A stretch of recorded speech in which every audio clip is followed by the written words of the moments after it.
Aunty లేదా? లేదు, కంపెనీలకు పోయింది. టీవీ చూడడానికి వచ్చిన, కూర్చోవచ్చా?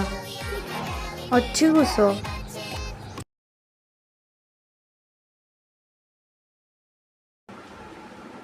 కొంచెం అది జరిగి కూర్చో. మొత్తం నా దగ్గరికే కూర్చుంటాను ఎందుకు?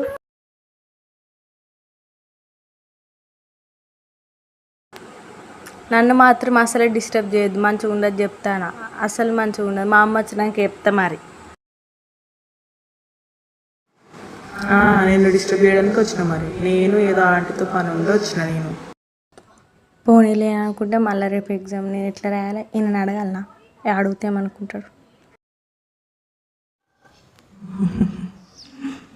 వస్తలేనట్టుంది పాపం.